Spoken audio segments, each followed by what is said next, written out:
What's up, guys? Welcome back to another episode of the Brilliant Resilient Experience. That was like our family thing, was just like go to the karate studio. But the my instructor was also like a former kickboxer, and so they also did like a kickboxing class like 2 or 3 nights a week on the side in like a little side room. Um, and so my brother started doing that, and then like of course like every little kid wants to be just like his brother. So then I started boxing as well.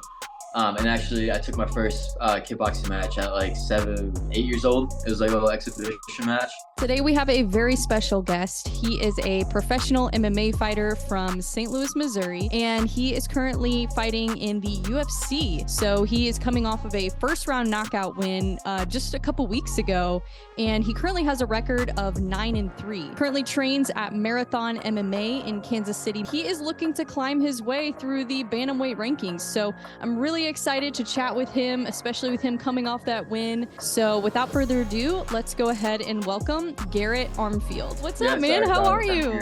I'm doing great. How are you? I'm good. So you're coming off a win. That's so exciting. And not only just a win, but a first round knockout. How does it feel? Oh, I feel like I'm on cloud nine.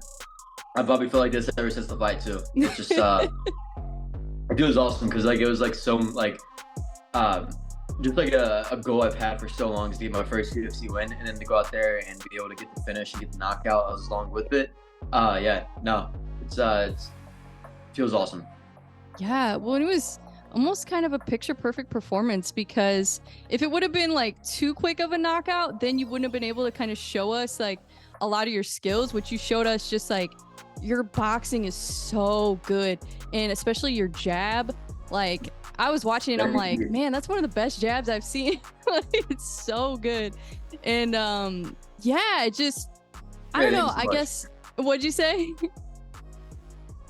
I was just saying thank you. Sorry. Oh yeah, of course. No, yeah, it was great.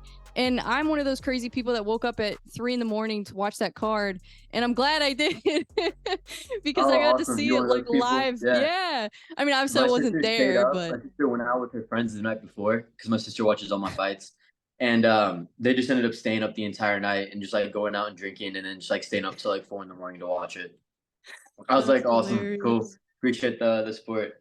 But yeah, no, I appreciate you saying all that. Like, I just been boxing a really long time, and I always felt like MMA fighters, like they don't have the most like technical boxing. A lot of them, like MMA technique's a little bit different. You can like it's smaller gloves, so you don't have to be like as precise, I guess I would say. And yeah. it doesn't take much to put somebody down. So I've always kind of felt like I had like an upper edge in the striking in almost every single fight I've had. And a lot of that's just due to training since I was 7 years old. That's when I started boxing. So like it's been my entire life. Like I don't know a life without martial arts. Yeah, how was that something that like your parents or your family kind of got you into, or was that something that you were like, "Hey mom, I want to be a fighter." She's like, "What the heck?" No, actually, so like my remember like when karate was big in the 90s? Well, Yeah.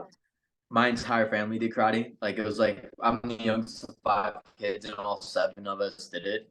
It Oh was like the wow. thing that like our family did together. That was like our family thing, was just like go to the karate studio. But the my instructor was also like a former kickboxer, and so they also did like a kickboxing class like 2 or 3 nights a week on the side in like a little side room. Um, and so my brother started doing that, and then like of course like every little kid wants to be just like his brother. So then I started boxing as well. And actually, I took my first kickboxing match at like 7, 8 years old. It was like a little exhibition match. But Sure. then from them, it was my brother, and then me, my brother, my sister, and my dad would just like kind of take us all over like the Midwest and just go do little smoker shows. And so I was like exposed to like fighting random people at like from a young age. And so like, my mom was always front. My mom's always front row with the margarita, like hammered, like yelling at me to kick his ass ever since I was 8 years old. So it's great. That's awesome. Well, that's good that your family's supportive, because that's huge. I can't imagine being a fighter and like your family's like, I don't know about this. Like, this is kind of crazy. And I'm sure you probably get some of that too. But it's great having that support too, because to get to that next level and not having that support, it makes it a lot harder. So that's awesome. Yeah, And yeah, it that's cool definitely that you've does. been doing it for so long. Yeah, thank you so much. Yeah, you can really tell just like watching you, it almost kind of reminded me a little bit of like Rob Font, like his style of fighting, like just very boxing heavy, but also just utilizing his jab a lot, which that was one of the things that I really, really noticed was not only just that you have a good jab, like it has a nice pop to it. You even dropped him with your jab Yeah, first, which is yeah. really cool. Thank you. But Um, also just like you're able to cover a lot of distance with it. I noticed even in the Onama fight, like you had some good moments in that fight too. And just even with a bigger guy, a taller guy, you're able to kind of close that distance a little bit more and really reach with that jab. So I wanted to say that because it's really impressive actually. oh, thank you. That means a lot. Yeah, honestly, like another thing is I have like really long arms for my height. So like I'm Yeah. 5'6", but I have a 70-inch reach. So like I have longer arms than like a lot of people that are even like lightweights or so. And so like yeah, height never really bothered me to go up against someone that's bigger than me. I've always been a shorter fighter too. Yeah. Like compared to whoever I was fighting. So like, you gotta, adapt or die. So figured it out. Yeah. Well, Yeah. I'm short too. I'm 5'1". And so whenever I started kind of learning boxing, that was one thing that one of my coaches told me was like, hey, make sure you like step more with your jab when you throw it. And like just like slight little differences and throwing it really helped me because I'm like, yeah, I can't even reach these people. And a lot of times when I Yeah, was yeah, training, I right. was training with people who were way taller than me. So just that little change like really helped me out. And I'm sure it helps you out a lot too, just being able to use that in your game plan. And but also you've got good wrestling too. Like you've got a lot of tools in your toolbox. So it's really cool to see. And your ground and pound was really good too. Oh, thanks. Yeah, it's just a lot of hard work. Yeah, A lot of I hard work. bet. But yeah, yeah. Honestly, just like a lot of getting my butt kicked over the years. That's honestly what most of it is. It's just like you're just that crazy kid that just never stopped going back. Like Yeah. even after like you up a couple times, those are the ones you got to watch out for. Oh yeah, You can't, yeah, you definitely. can't. You're not supposed to worry about the ones that are like really talented without trying. You gotta watch for the ones that kind of suck at first and have to get better. No, You it's know? true because like if you look at a lot of other fighters, like I'm thinking of Charles Oliveira because he's fighting again soon. But like, he kind of struggled earlier in his career. And now you see like just a huge difference in yeah, it almost makes a lot of fighters, it almost makes them Yeah, better, like having to face a little bit of adversity early in their career rather than later. And then they have this huge hype behind them, and then all of a sudden they're, a nobody. So I think it's better the other way around to like kind of have a little bit of adversity early in your career and then yeah, kind yeah. of You build got off that. like learn from it and grow. Yeah, and then build from Yeah. there too. Everybody loves like an underdog story as well. Like I Oh love yeah. Charles Oliver. I love the fact that he's able to like turn his career around. But then it's also crazy because like I think a lot of people forget that he was in the UFC at like age like 22, like 20 Yeah. years old. That's like a kid fighting in there. I Like know. until like now, look at him. Like you're like he's been fighting in the UFC for over 10 years, and he's only like what 33, which is It's insane to think crazy to about. think about. Yeah. Yeah, And right. Holloway too. He's been in the UFC since he was what, like Oh 18 or yeah, yeah, something? yeah, yeah, yeah. Seriously, um, he's good. He's good. It was So cool. good. So I saw him in the lobby at in the hotel, and he's way like I don't know if because he's like a star, and so like seeing him made him look like even taller in person. But I swear, like he looks way bigger in person than he did on TV. I could see that. Like I could definitely yeah, see like that. I think he's only like billed at 5'11", but Yeah. it could have just been his aura to make him like look way taller. But we saw him, and I was like so I trained at Kill Cliff, like a big MMA gym, and so like I Right. like met like the Robbie Lawlers, Mike Chandlers, all these people, and so That like I used to never be really got Sanford, right? Or Hard yeah Knocks, or maybe both. It had like three yeah yeah different yeah names. yeah. It's like with like sponsorships and naming rights. Yeah. Um, but so like I was kind of like used to seeing like all these guys that have really big names, and like I Yeah. stopped so kind of getting as starstruck. But when I saw Max Holloway, I got so starstruck. I literally like I like had my buddy Evan Elder next to me, and I started punching him like bro, it's Max Holloway.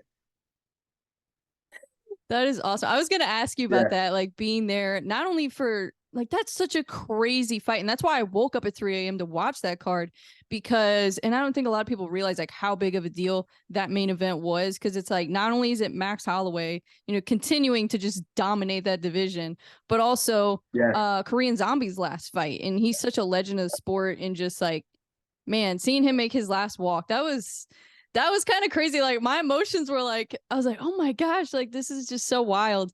And I'm so glad that was his last fight too, because Holloway is just such a monster and such a respectable dude. Yeah. Like, yeah, that was awesome. What was it like being there? Like, what was the vibe like? So, actually, like, surprised a lot of people is that we don't get to watch the fights. They actually, as soon as your fight's over, and if you lose, they send you to the doctor and they send you right onto the shuttle and get you back to the hotel. And then, if you win, then you have to go through all the media and then you like talk to a bunch of people and then you Right. do photographs and then you leave.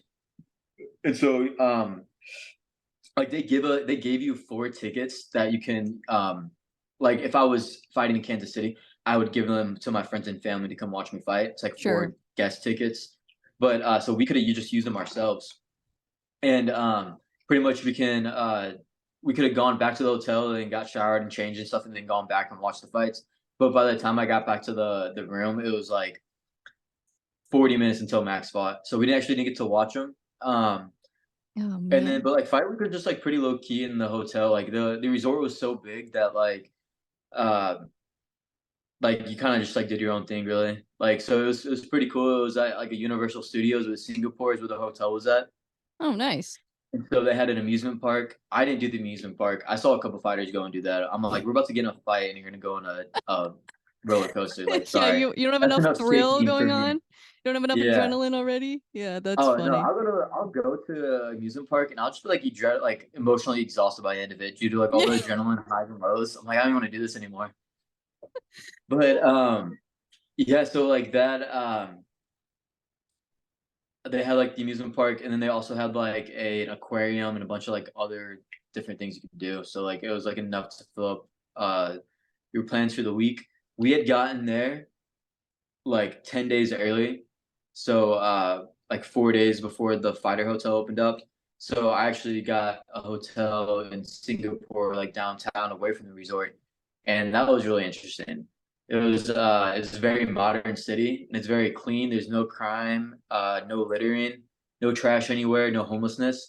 But like the trade-off is that there are cameras like at every single corner that are at like eye level. And so pretty much you're always on watch by like the government, Oh wow, which is that's crazy. wild. Yeah. I don't know But other how than I that, it would was really feel cool. Good about that. experience. That would be nice though, having like clean and no homeless people. That sounds nice, but cameras on me. I don't know. That would probably Yeah, freak it's me like out a little bit. yeah. It's like what's the trade-off? I mean, but at the same time, like I feel like they're watching us either way. Like That's no matter true. what. That's true. Yeah, Yeah, yeah. probably through our Yeah, phones. like this yeah, and like they have like cameras at every traffic camera and anyways, so Yeah, um that's a good point. At least there you but know you're being watched. yeah, yeah, right. And but also the thing is there is that a car so like they can't have any cars that are older than 5 years old. They all have to be like pretty newish. And a car is like $160,000 Oh my for like gosh. a regular like Honda Civic. That's wild. Yeah, yeah. Wow. That's cool. Interesting. So if you have a car there, you're like a baller, basically. Good- Yeah, I guess so, right? That's You're like funny. you're like rolling around your Honda Fit. Is it pretty No, walkable there? Or like I guess you gotta take a cab or something if you don't have a car? I don't know. That's crazy. no, it's pretty walkable. Well, that's Like cool. all over. What Yeah, was and like like one of your favorite things there that you got to do or food you got to eat or anything cool? I mean, like the food situation was kind of hard because I was like on a specific diet, so I can only eat enjoy the Right. food. But I heard it was really good. Yeah. My favorite thing to do was to like go throughout the city, like downtown. Downtown was really interesting, and they had like everything set up in their in malls there. So like they don't have like any like standalone stores. Like everything's in a mall because they have such like small space, and they just build up. So the malls are pretty cool.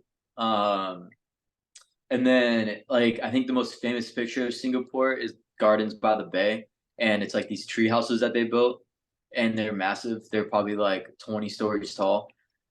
But probably going and like we went and did that whole thing, and it's really pretty. Nice. Well, in So yeah. because your last fight before that was at the Apex, right? Oh yeah, Vegas. What's the difference? So obviously that fight didn't go your way, but other than that, like what do you think you like having like that crowd, that atmosphere like you had Oh in yeah, Singapore? You like that?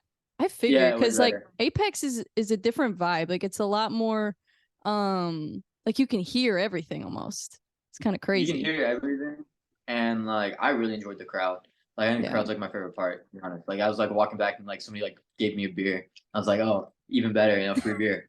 Um, and so like I think the crowd just way more fun. It's just like it makes it Yeah. so much more exciting and like you like dream of like getting to that point where we have like a big fan, like big stadium all cheering for you, and then like just to be able to go fight in front of like 12 people, like you know, yeah, it's different. I like fighting in Yeah. the arenas.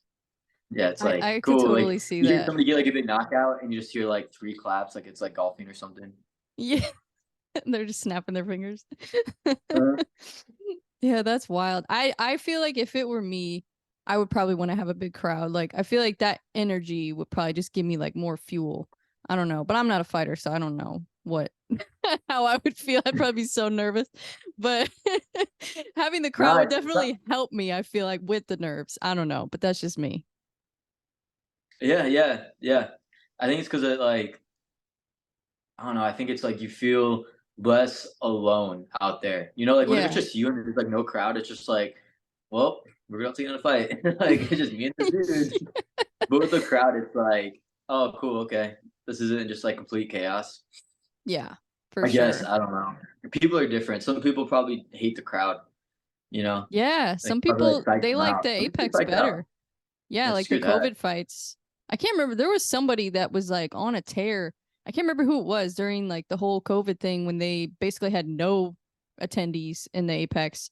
And they're like, oh, yeah, I like this better. Or like some fighters, they like when Daniel Cormier is commentating, they can hear all his advice, stuff like that. Oh yeah. Yeah, I couldn't hear any of the advice at all in the fight, That's which is funny. crazy because like I went back and watched and like I could like I don't remember hearing the crowd whatsoever. Like there's Yeah. at one point where like I told him to stand back up and the crowd like gets really loud like on the video, but like I don't remember that. But I remember the entire part of the fight, which is weird. Like it was like very clear. Oh, yeah, when you were waving your hands to get him back up. Yeah. That was dope. Like Yeah.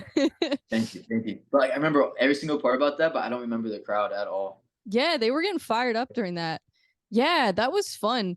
And Yeah, I'm glad you did that because that kind of made it more fun too. Like just the whole energy there was great. And yeah, and then bring the you energy. dropped Yeah. was it before that you dropped him with the jab and then you got him back up and then you kind of threw a few more combinations and then I think it was pretty quick after that. I can't remember the timing of it exactly, but it was like what, like 4.5 minutes or so? Yeah, about that.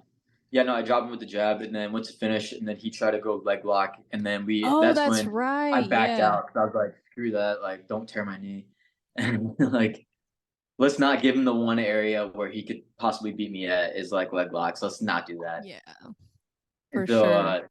yeah, I was like, all right, let's be smart here. Let's stand back up because like he clearly didn't like that. So, yeah, Yeah, that was smart. Like you were going for the kill, but you weren't like rushing in or like throwing recklessly. Like you were still being patient and composed in there. yeah, And I think that's why you were able to get it done because yeah, like most people might have, tried to get that on the first go and then end up getting trapped in a crazy arm bar, a leg lock or something crazy. And then you're like, oh man, like I had him. yeah, So I'm glad you didn't and like fall into that trap. yeah, no, that's from like experience too. Because I had a fight before in CFFC like back in my regional days, and I um like same. That was probably my cleanest boxing, close to next to this fight. And like I 10-8'd the dude, and the dude spit out his mouthpiece, so he took a point away. So I was ahead 10-7 after the first round. Like I completely murdered Wow. this guy, and then like I gassed trying to finish him, and I was forcing it, and then it didn't let it come to me. And then the second round, he comes in, and like I pick up right where I left off. I start hitting him again, cracking him, and he gets me down off of my mistake. and then subbed me, I shit you not, 20 seconds later, like in a rear naked choke. Oh man. Yeah, Yeah, that so was the you most definitely learned from heartbreaking. that Yeah, one. so like I learned from that. Now I'm like, I'm not gonna rush that again. Like that was a shitty feeling right there. I bet. So Yeah. yeah, we learned. Well, and it's been a long time coming. Like the last time you fought before that, and your last fight, your debut was a featherweight fight. So it was a bigger guy, and you took it on short notice. And then you had like a couple fights fall through. And I want to say it's been, what, like a year almost since that fight, your first UFC fight? I can't even remember when Yeah, that yeah, it was. was like a year and a month. It was like, yeah, so it was over a year for sure.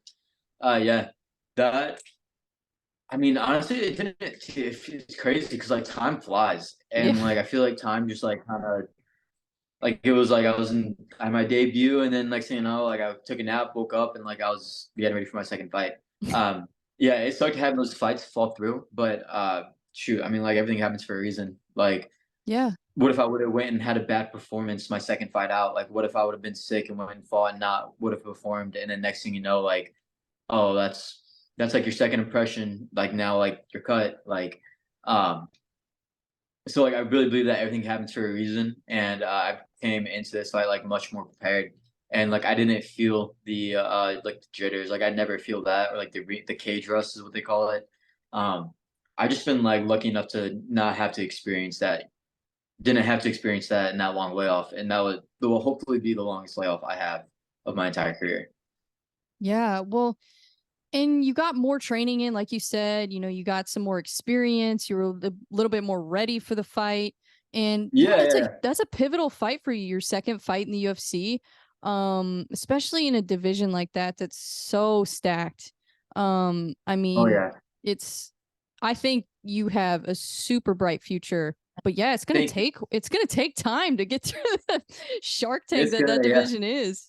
There's like 70 fighters, and like you look at the top 15, and you look at the ones outside the top 15, and you're like, oh wait, I thought that dude was ranked. Like there, yeah, there's a lot you got to get through. So I'm like hoping that I can just keep putting people away and just try to become as popular as I possibly can be. Like I'm gonna try to keep the energy, matching the energy every fight. Try to get the crowd involved, be interactive, and just try to get as many eyes on me as you could possibly see. Because if you look at Sean O'Malley, he kind of surpassed all the tough fights. Like it was, they wanted to push him so much that he didn't like he had Pedro Munoz, which that ended weird, and then like the Cheeto fight.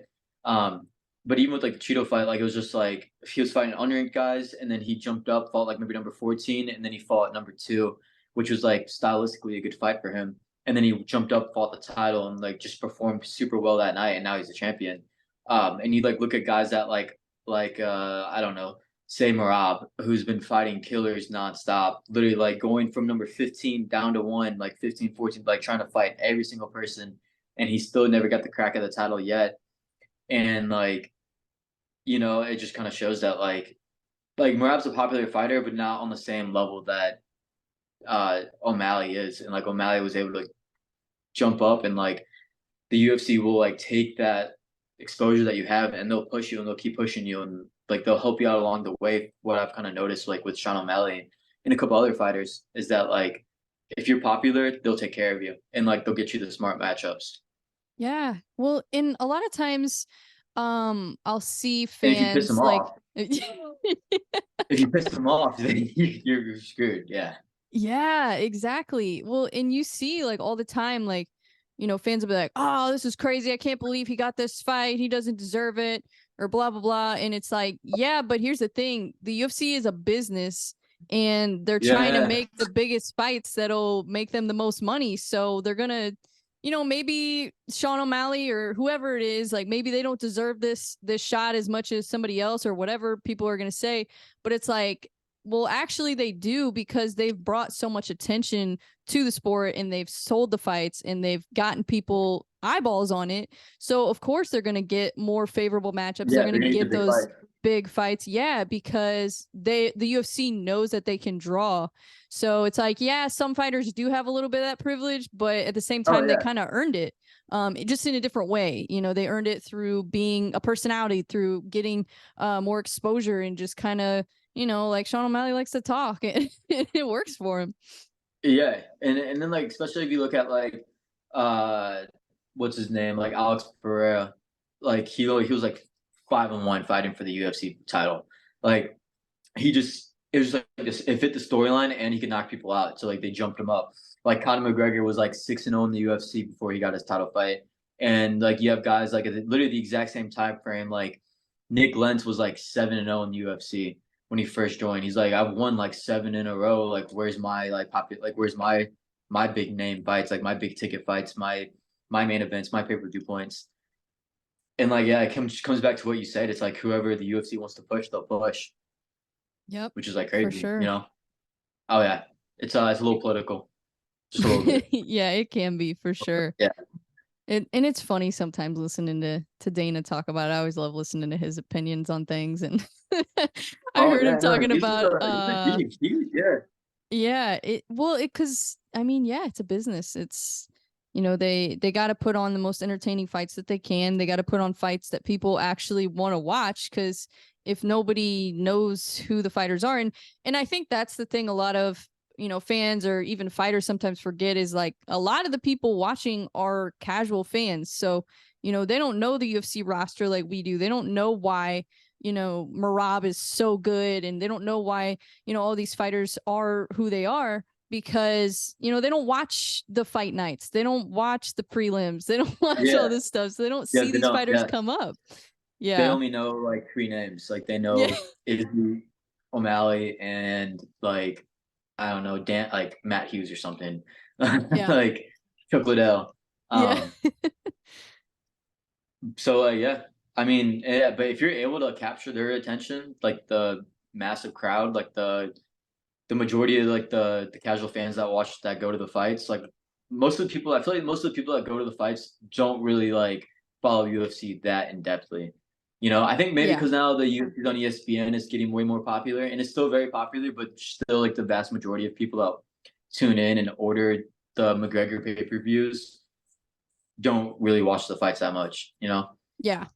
Yeah. There's a lot of Yeah, people but that, yeah, they'll just watch like a few pay-per-views a year or one pay-per-view a year, and then that's pretty much it. And they don't really I mean, it's hard, like keeping up with all the rankings and keeping up with like all the different fighters. Like, yeah, if you're not a die-hard fan, it's pretty hard to stay in the loop of what's going on. And now, especially with like PFL getting more popular and all these other different organizations, people are like, what is going on? They're like trying to yeah, keep track of but everything. like once you get like super involved in it, well, I mean, I've always been involved in it, so I can't really say from like becoming that. But like it's exciting seeing like what happens on the Yeah. prelims. It's like, oh my god, that guy beat that guy, no way. Like I Yeah. look forward to it. And then same with like PFL, especially when they have UFC fighters going over to PFL or like fighters from other organizations. It's always like really exciting to see how they do. And like the guys in the UFC haven't been doing super well in PFL. Yeah, I've Like Shannon noticed Burgos that. had like a rough one. Yeah, that's the thing. Like I feel like the skill level is so like damn close in the entire world. Like I'm gonna be honest, the top 15 fighters, all of them are pretty relatively the same skill level. It's just Yep. that who can turn it on whenever they're in the cage. It's literally just like a mental thing I've noticed. Well, It's and another like, thing too is that it's a tournament, so like they have the season, so it's a different format too. So they're fighting a lot more oh frequently. my gosh, yeah, yeah. It's like 4 times in a year, or Yeah. 4 times in like 9 months. Um, yeah, I don't know. I don't think it works well for fighting. It works with other sports, but like you get knocked out in round one, or you get knocked out in not the prelims, but like the round robin, like Oh, yeah, I know what you're before they talking do the about. seeding. Yeah, I can't remember what they call those, I but can't remember either. yeah, yeah, you know what I'm talking about though. It's like it Hmm. determines who's needed and stuff and who makes it to the playoffs. Yeah. The regular season. The regular season. There we go.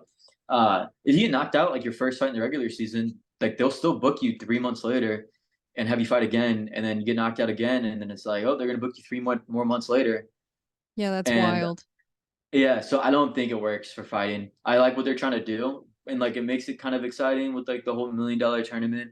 And I love the fighter that like couldn't get signed, got like dropped from Dana White's Contender Series, and then goes over to PFL and wins $1 million 2 years later. And I've got a couple close friends that are one's fighting in the tournament finale, and then the other fought in it last year. And it's so awesome seeing them get those opportunities. But like, I don't think that the PFL is going to last a super long time. I don't think it will, just because like how much money they're kind of throwing away. Dana White came on an interview like the other day and said that, and he's like, yeah, he's like, we see like the money, like yeah, they pay well, uh, but like if they can't capture the market at a faster rate, they're not going to be able to keep up. Because I don't even think they sell tickets like that to the PFL fights. Yeah, I've been wondering about that because, like, I really like a lot of things about PFL. I really like a lot of the talent that they've brought there is actually Yeah, yeah, really impressive. A lot of the guys that are fighting over there. And I do like the aspect of, I don't know, I kind of like the whole playoffs thing. It was a little confusing for me to get into when I first started covering it. I was like, how does this work? Like, it took me forever to just even yeah, figure out like how you get to the tournament. And then I was like, okay, I get it now. And I'm not a big sports person, so maybe that's why. I used to be a big sports person, but I kind of like got out of that. Like, I've just focused on yeah, MMA for a while. And so I haven't really watched like team sports in a long time. So I guess it's more kind of similar to the way that team sports works a little bit. Which I guess the thought process behind that is that like people who are sports fans would be more, it would be more catered to them, I guess, like because they're yeah. They would used to like understand that it. whole format. But I Which don't I know. do like how it's like, oh, you need to get a first round finish to get 6 points so you can get your spot in the Yeah, tournament. I really like that part. I do too. Like I said, I love the idea of it, but I just think with fighting, I don't know if it's gonna be as which is like just having guys that get knocked out having to fight so soon. Yeah, I don't Kind of love hard, that. you know? No, no, I don't love that either. But again, like just the way they do it is it's really cool, and I just like how it's like every fighter has the same equal shot to get $1 million, like at the beginning of every single season, Yeah, I which think is it awesome. is interesting. It's just different. I think it's different. It gives the fighters a little bit more of an opportunity to, like you said, to get to that championship level and to potentially win the $1 million. Whereas in the UFC, like you said, it's a little bit more politics. Like you got to get hype behind you, you got to talk, you got to do all the right things. And then in there, I guess You it's a little bit. gotta So I go to guess, the top 15. yeah, I guess it's just a little bit depends on your style. If you're a fighter who doesn't really want to worry about all that and like you just want to fight, then I guess it's a great opportunity for you. But yeah, it's just different. Yeah, But I don't know. It does seem like they are pouring a ton of money into it, and it is cool that they're paying the fighters a lot more, but I do wonder like how long is that going to last? Like how long are they going to be able to pay the fighters that much like as time goes on if they don't get the ticket sales, if they don't get the pay-per-view buys, because I think they are launching the pay-per-views now, yeah. which I guess they haven't been They're like, doing. I mean, like, they do have the contract with ESPN, but Yeah, most of it, I feel like most of it's just like invest their money because like I'm pretty sure like a lot of like high profile athletes of other sports were like the investors in it, like Alex Rodriguez and whatnot. Yeah, I hope it does well. I mean, it'd be cool to see what happens like with like the MMA landscape and especially with this yeah, like antitrust lawsuit that's been going out against the UFC. It's yeah. like it's gonna be like very interesting next couple of years to see what happens. Oh yeah, it was funny hearing Dana talk about it too. It's like who wants to buy Oh, I didn't see Bellator? that interview. Oh yeah, yeah, I saw that. He went by Bellator. That was hilarious. Yeah, I thought he's that got was a funny. point. He's got a point. Well, like I honestly like I think Bellator does like an awful job of promoting their fighters. I agree. Terrible. They have so much money behind them with Viacom. Like I they could know. have easily became such like a more popular brand. Like there should be no reason why PFL is more popular than Bellator now, which I think they are. It's like I Bellator think is so like they too. just don't promote their fighters, and they have like 6 cards a year. They don't fight very often. Yeah. I never know when Bellator is going on. Like I was watching Bare Oh, you won't know Knuckle. until like 2 days before. Yeah. Yeah, and it's funny. My mom texted me and she goes, "Hey, I'm watching Bellator. Are you watching?" And I was like, "No, I'm watching Bare Knuckle." You're like, no. I was like, I didn't even know there was Bellator. How does my mom know that Bellator is going on and I don't? I'm like, what is going on here? Like, this is crazy. Yeah. This is funny, but Yeah. it's funny. Yeah, and my mom, she likes to watch MMA too. My parents are both big MMA fans, so we like to Oh, that's talk about awesome. fights. That's Yeah, fun. so Yeah. they'll be excited to watch this interview. Oh, good, good. That's so great. Yeah, and you're from St. Louis too, right? Yeah, yeah. I'm from Eureka. Oh, nice. That's not too far. Yeah. I'm from St. Charles County, so just a Okay, nice. county or two away. Yeah, yeah, yeah. Like near like Winsville. Yeah, that's where I went to high school. Oh, nice. Yeah, I just went to Timberland. Eureka. Timberland. Yeah, I remember we were Hmm. wrestling them. They're always like, pretty good. See, like I remember, I just always tell people if they don't know like where Eureka's at, I just say like Six Flags St. Louis. They're like, "You been to Six Flags?" Oh yeah, my go. That's where I grew up and worked at was Six Flags. But That's yeah, funny. no, I grew up in Eureka, lived there till I was about 18, and then I went to Springfield for 4 years. And then after that, that's when I went to Florida for 4 years, and then now I'm in Overland Park, Kansas. Yeah, and you're training at Marathon now, right? Yeah, so I got like Miles Johns, Trey Ogden, Mike Breeden, just a Nice. couple of guys in UFC that I train with, and then like a whole squad of guys that are up and coming. Do you think that change in your camp had, I mean, obviously you're the one in there, you're the one fighting, but do you think that had a lot to do with just kind of improving some things in your game and, you know, kind of getting a big win like that? Do you think that changing your camp really helped you out, or how do you feel about that? I think I'd still be as successful with my old camp. Yeah. But the like big differences are that like I was able to like take care of myself more and like kind of like uh do my camp kind of how like I felt, I guess, in a way. Whereas like with like recovering, for example, like Yeah. training at Killcliff, like you'd go very hard every single day. And so like I would get sick a lot of the time because I would be so run down from like the Yeah. hard training. Because it's extremely hard and it's like it's never we never really like slowed it down and just kind of like learned. It was just more so like go like learn on the go, which is great. I did get way better while I was training there. But now like at Marathon, it's like I still go live every day, but the when I'm not going live, I'm just slow drilling. Like kind of how it worked at the other or old gym was that like if you weren't going live, like you were drilling live. So like it was like very hard on the body. And then also I had like a more personalized connection with my coach. Like we were able to like sit down and like talk about like what we want to do from like minute 1 to minute 15 and kind of really get like a thorough game plan and then drill it every single day. And like I would get a ton of privates. Like at Kill Cliff with again great gym, great coaches, I love them. But with there being 50 fighters and a lot of them are big names, you don't Yeah. get the attention that you were looking for. And so I wanted to go smaller. And then also, it's actually like a very interesting point is that like now my training partners, there's some high level guys, but a lot of them don't have as much experience. And so if I need to like learn a move, I can go and practice on a guy that's not as experienced and then kind of scale it up to where I can do it against people like Miles or like Breeden or Trey or someone that's high level.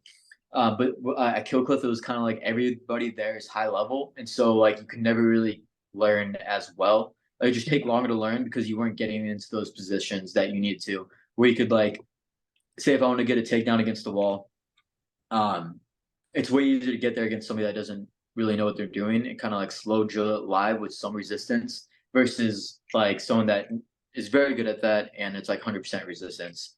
Right. Um, so yeah, just like smaller team, more focus, stay healthier.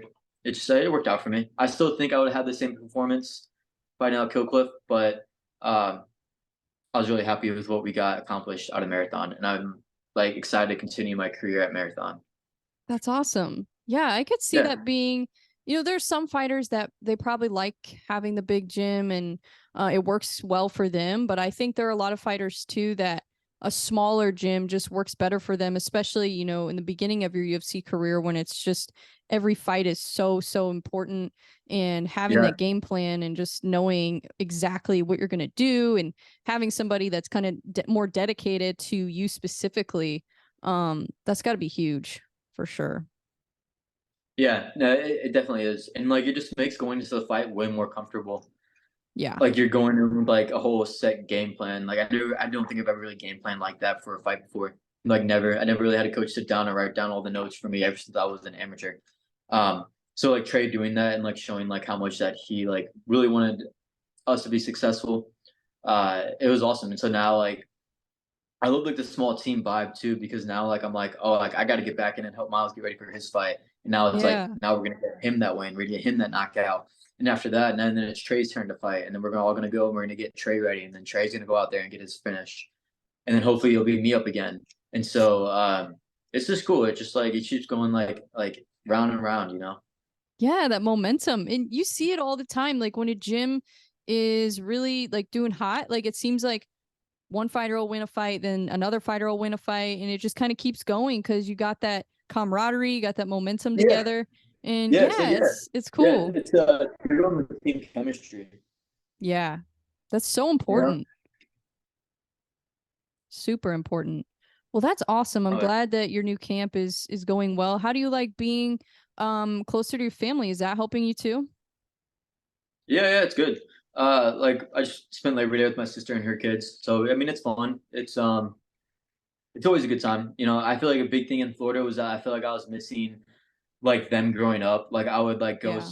hang out in Florida and then come back after like not being home for like almost a year, and like I would see like my nieces and nephews like grow up significantly, and so it's nice just being closer to home and like if I want to go drive home and see the family at like a drop of a hat, I can do that because it's a quick drive.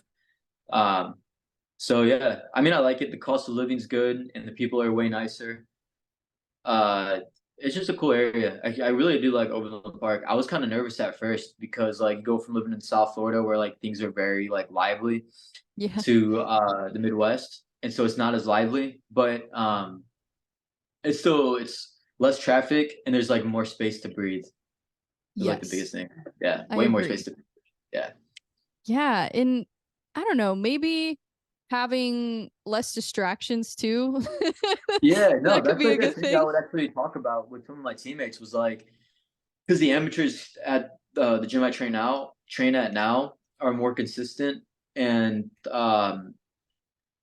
like more technically better than like some of the ones I would have in Florida. And like a big thing of that is that there's like really nothing to do in Missouri except like go hunt, go to a sporting event, or go train. Like Yeah. there's like no beach, like there's not a lot of bars, and like there's no bars that are open till 6 in the morning. Like it's pretty much just like the only thing we have to be able to do is train. So works out. Yeah, definitely. I know.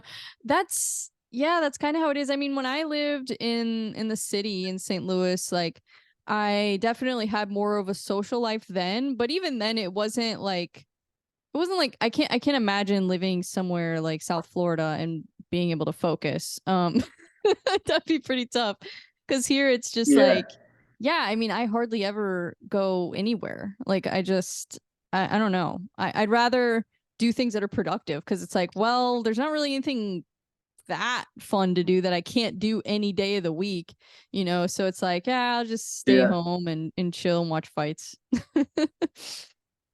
Yeah. And like it's good for like a fighter's life too. But like also like I didn't really like enjoy South Florida that much. Like I didn't go out and like party at all, which like it would definitely would have been fun to do actually do that a little bit more. I mean, I only like went out a handful of times. I Yeah. was there for like 4 years. But like mostly because like I was like a broke regional fighter, so I had like no money to do anything.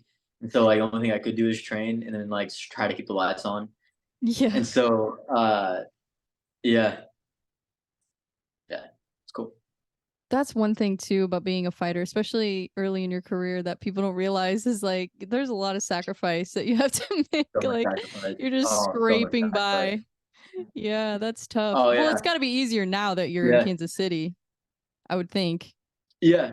Yeah. And now that like I just won my last fight too, and like I got paid for the fight in February. That didn't happen, so that was really nice. But um, yeah, like I would like see like because all my friends that went to school and like they went and got their 9 to 5s, and like they're like going on vacation and like buying a house and getting their cars and all these things, and I was like driving the same car I had in school and like living in an apartment I found off Craigslist as cheap as I could possibly find, and like I was working 30 hours a week waiting tables just so I could be there on Monday morning and like not have to worry about training during the week.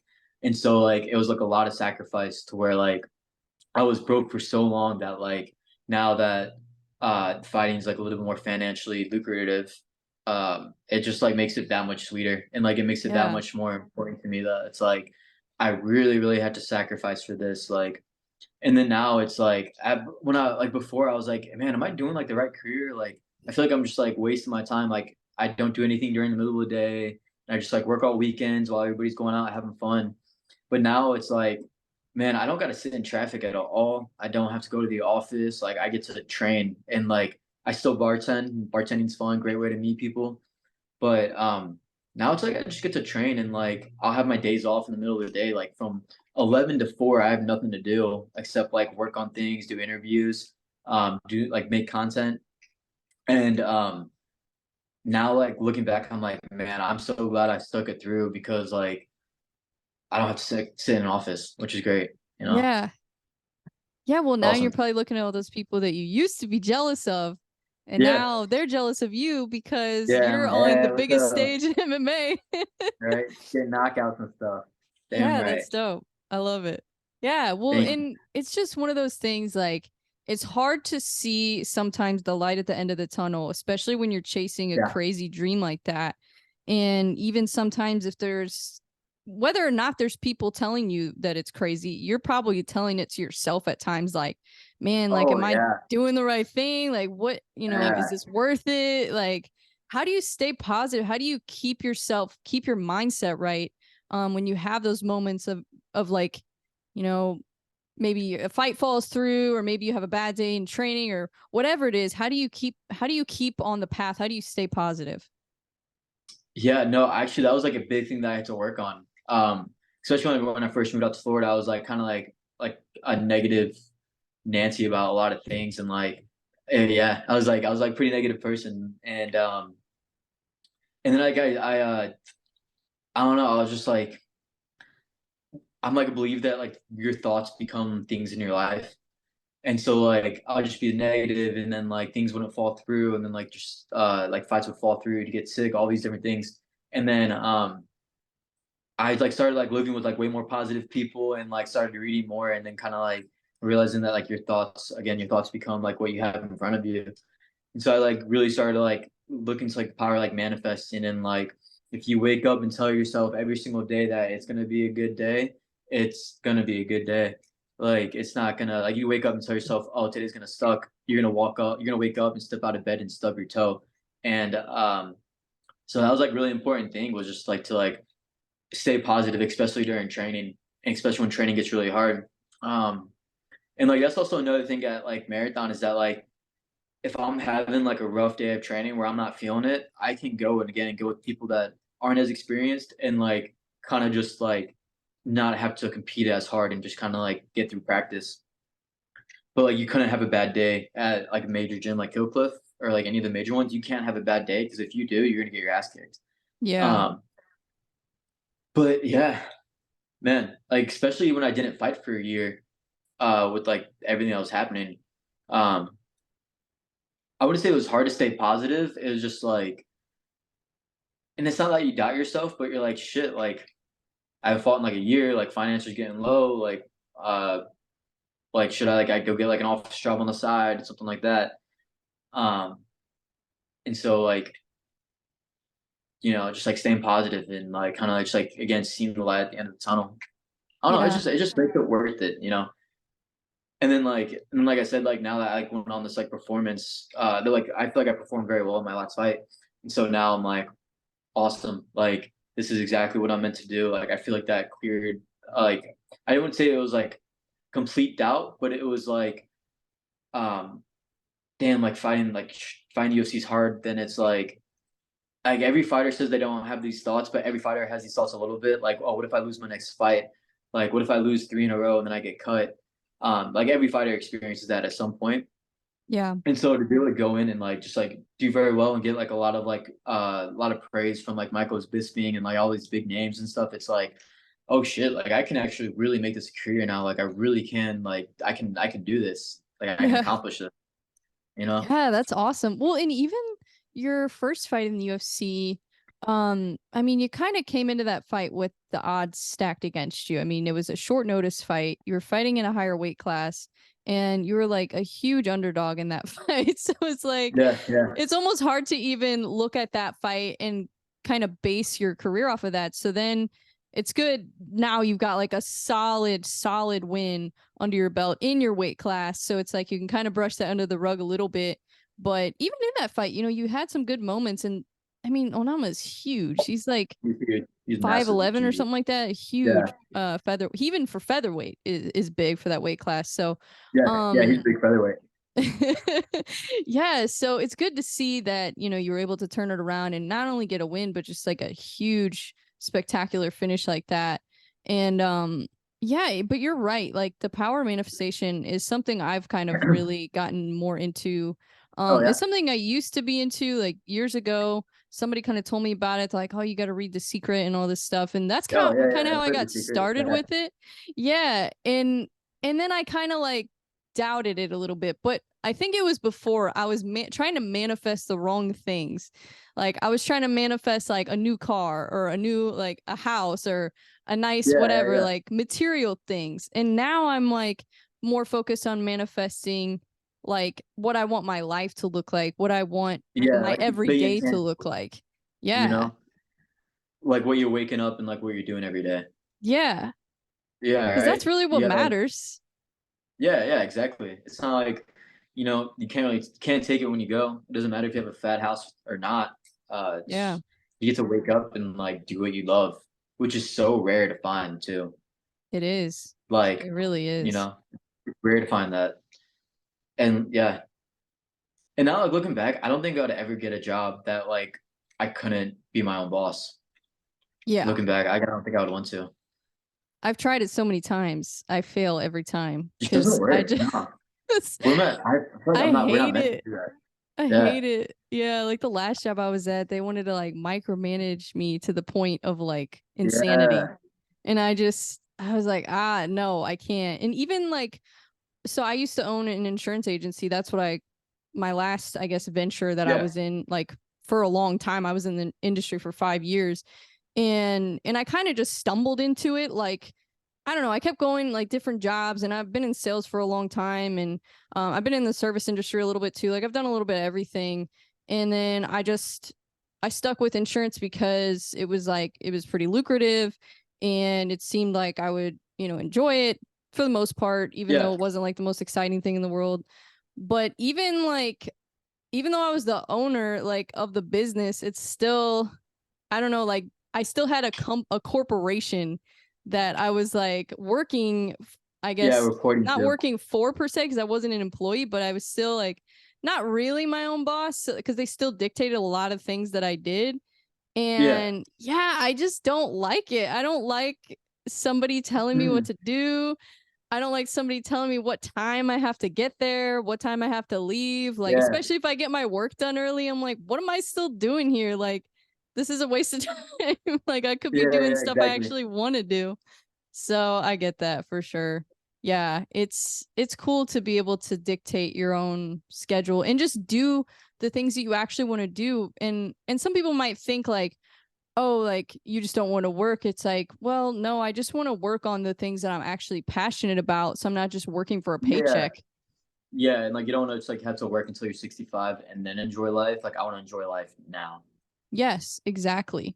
Yeah. Right? And While making money, as of course, because right. that's important, I guess. Enough to survive at least. Like Yeah, yeah, that's kind of right? Yeah. something that has become less important to me as I've gotten older, which is kind of interesting. Like I thought money would be more important to me as I got older, but I've cared less about it and have less attachment to it than I did before, just because I realized that a lot of times people kind of trade um they sacrifice things for money. You know, they sacrifice being able to do what they love. They sacrifice chasing their dreams because they want to have a certain income. They want to make six figures or whatever they want to do. So they sacrifice that, and they take that 9-to-5 job, or they take that office job that pretty much consumes their entire life, and it consumes a lot of their energy. So then they don't have that free time to go pursue, and whether it's being a fighter, whether it's being an actor, musician, or whatever it is, they aren't able to do that because they're kind of chained to this desk.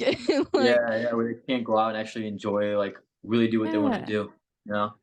Yeah. So I think that's an important message to a lot of people too, is that, you know, if you want to chase your dream, it's not going to be this glamorous thing. Like, you're still going to have to work at least probably a part-time job. Yeah. It's probably going to suck way more than getting a normal job, but then at the end, it's going to be way better than getting a normal job. Exactly. Exactly. You know? It's just sacrifice is all it is. It's short-term sacrifice. And then one day you're going to, because you're doing something that, like, so few people get to do. So, like, you'll get to tell your kids and your grandkids one day, like, hey, like, look at this picture of me. I was in the UFC. I fought on the same card as Max Holloway. And, like, you'll have these stories to tell people that's just incredible, and leave a legacy, which I think is way cooler than money. Yeah, it's priceless. It's like things that money can't buy. Yeah, exactly. Well, that's cool that you have that mindset, and that's cool that, you know, you have that belief in just manifestation and visualizing, you know, your future, and kind of just going after what you want in life. I really like that. Oh yeah, thank you so much. Yeah, absolutely. Well, you're looking to fight again before the end of the year, right? Yeah, I'm hoping to get on December. I'm still, like, waiting to hear back from my agent about that, but keep training for now. Yeah, well, that would be really cool, especially with a lot of those cards that are coming up later this year. If the Conor Chandler fight happens, that would be a huge card. Yeah, that'd be awesome. Yeah. Man, that would be, wow, that'd be really cool if you got on that card. That would be crazy. Yeah, all right. I'm hoping you gotta manifest that. Yeah, I gotta manifest that. 100%. Absolutely. Well, that's cool. Was there anything else that you wanted to talk about? Anybody you want to shout out before we get off here? Yeah, just shout out to friends, family, Marathon MMA, everybody that's helped me get to this point. And if you guys want to follow me, hit me up on my Instagram at Garrett Armfield 135. And thank you so much for having me. It was a great time. Thank you for coming on. Thank you for taking time out of your day. I know you've got a busy schedule, so I appreciate it. Hopefully I'll get to meet you one day. I mean, we're both in Missouri, so. We can always come back and St. Louis, okay? Yeah, for sure. Well, thank you so much, Garrett, for coming on. I am super excited to talk to you again and announce when you have another fight. Let me know as soon as you find that out, for sure. Awesome. Well, thank you again, and I hope you enjoy the rest of your day. Yeah, you too. Thank you. All right. I'll see you.